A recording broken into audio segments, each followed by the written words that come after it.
Je ne suis pas journaliste, je ne suis pas podcasteur, je suis musicien.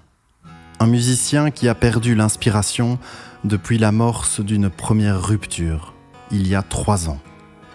Il y a d'abord eu une demi-vie à deux, délavée par les années. Ensuite, une séparation, un équilibre précaire qui s'installe pour quelque temps, et puis la rencontre avec elle. Une passion, violente, dévorante, épuisante.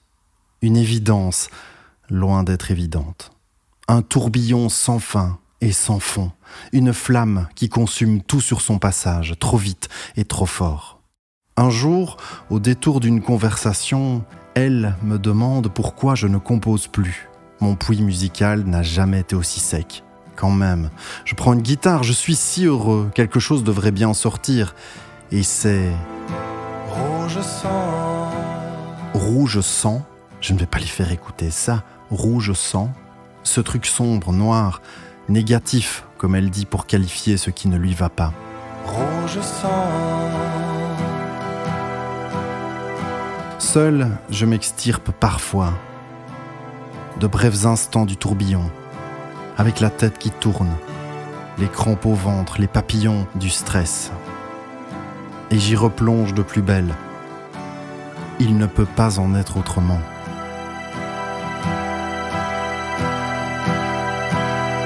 Ma tombe dans ta maison.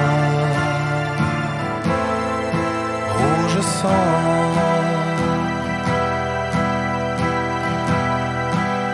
Je suis dans le salon.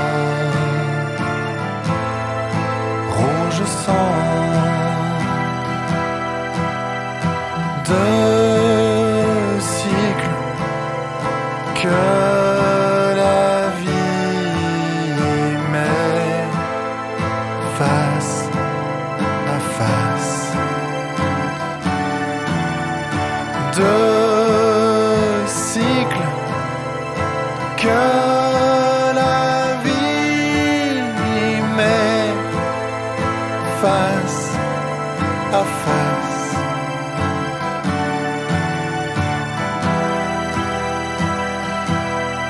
Rouge sang.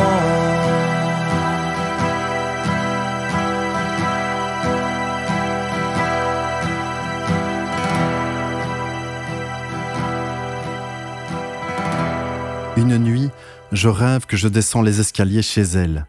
Ils sont devenus si raides que je glisse en hurlant. Ma chute prend fin en brisant un gigantesque miroir posé au pied des marches. De l'autre côté du miroir, j'explore les pièces de sa maison, inversées. À l'envers, ses morceaux de bois accrochés au mur. À l'envers, sa guirlande lumineuse autour de la télé. À l'envers, son canapé blanc. À l'envers, la photo de son ex qui trône dans le salon comme s'il continuait de la surveiller. À l'envers, les plaids posés dans une caisse en bois qui a contenu du vin mis en bouteille au domaine sainte prénom de mon ex comme si elle continuait de me surveiller. Tout est à l'envers. Dans le hall d'entrée, une botte gonfle et explose. Le lendemain, c'est elle qui sort du rêve, sans comprendre comment elle en est arrivée là. Elle n'a plus qu'une envie, partir, pour que s'arrête enfin la pression énorme et constante qui s'ajoute à sa culpabilité. Mais ça tourne et ça brûle. Comment faire ? Il lui faudrait du courage qu'elle n'a pas. Alors, elle joue la comédie un temps, elle rassure, elle dissimule et se dissimule à elle-même. Il ne peut pas en être autrement. Elle finit par sortir de son corps car le tourbillon lui est devenu insupportable. Elle étouffe.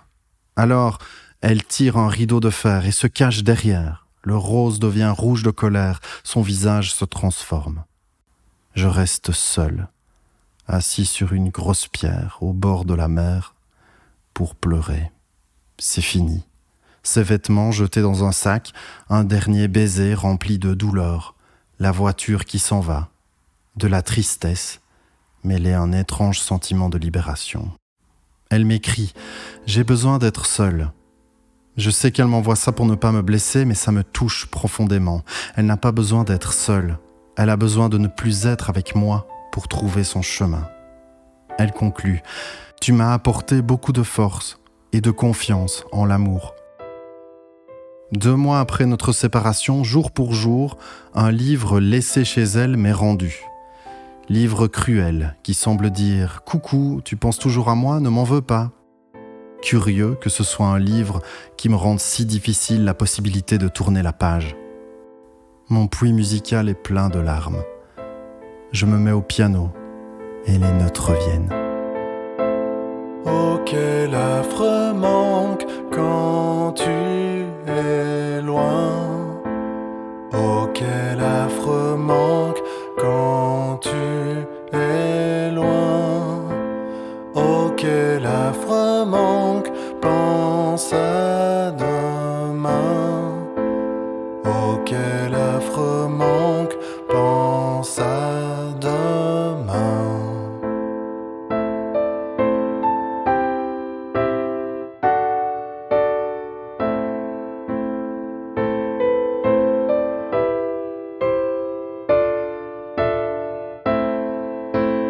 Quand paraît l'étoile à l'œil perçant, longue est l'attente, matin glaçant.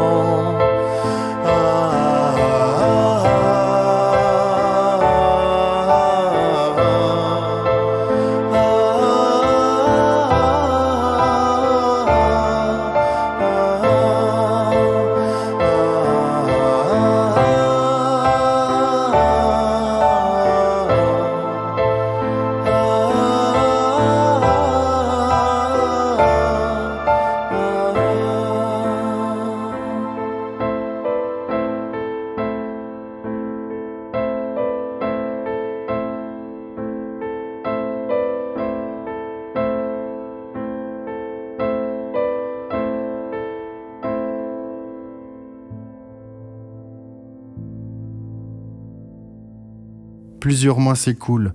Mes amis me disent que je vais mieux. Ça fait plaisir de me retrouver enfin, me voir rire, sortir de l'éther. Je ressens encore des traces de son absence, mais je me sens plus riche après cette traversée. L'automne arrive. Ma psy me dit « Nous pouvons suspendre les séances. Vous êtes sur la bonne voie, vous vous sentez bien, votre regard est lumineux.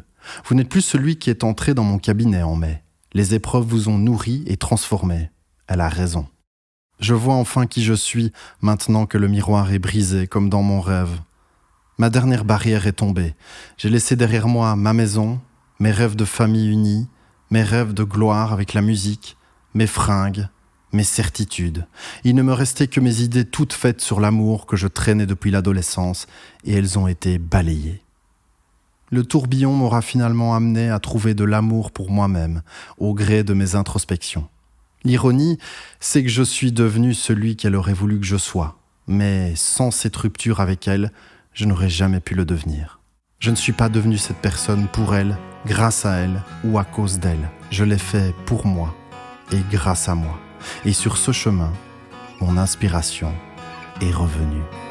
Que mon cœur s'arrête et mes yeux, tant de larmes qui tombent vers les cieux, sans souci des heures qui passaient, sans remarquer le soleil, sourire triste, sourire triste. Adieu, fille maudite, rêve d'un ange. Adieu, fille maudite, rêve d'un ange. Adieu, rayon d'or qui dérange. Sans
des mois qui passaient sans